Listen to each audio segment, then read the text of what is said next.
guys, welcome to this video. Today we're going to be talking about your GPA. So just a little bit about what your GPA is. It's your grade point average, and this is a total accumulation of all of the grades that you've gotten in any of your high school level classes, and this will include any high school level classes that you've taken in middle school. So these will be classes like your algebra classes or some of your language classes that you may have taken. So just how it's calculated, so your GPA is going to be the total number of your grade points divided by the total number of course credits that you have. As you can see on the right side, there's kind of a chart that shows you based on what your grade is. For example, if you have an A, that's equivalent to 4 grade points. So just if we give an example, let's say you've taken a math class that is counted for 3 credits. If you get an A in this math class, you get 4 grade points per credit. So your total number of grade points is going to be 12. And if we calculated your total GPA with this one class, you'd take 12 divided by the total number of credits you've taken so far, which is 3. And that's how you get your GPA of a 4.0.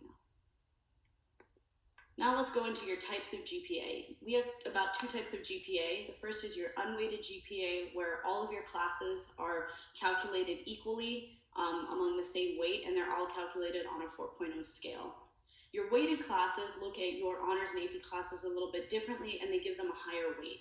So any honors class that you've taken, if you get an A in that, it's going to be a 4.5 instead of a 4. And for an AP class, if you get an A, it's equal to a 5.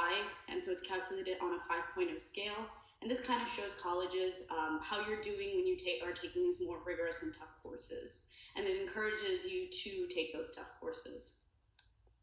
So just a few of the main goals you want to consider when talking about your GPA. Of course, you want to keep it as high as you possibly can, making sure you show colleges that you are academically ready for their curriculums.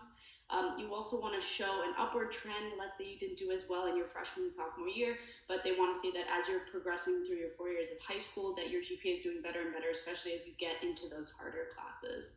And also make sure you take those harder classes as it will reflect in your GPA. They want to see you take those harder classes and maybe not do as well as if you would take an easy class that you know you could have done better on. Thanks for watching.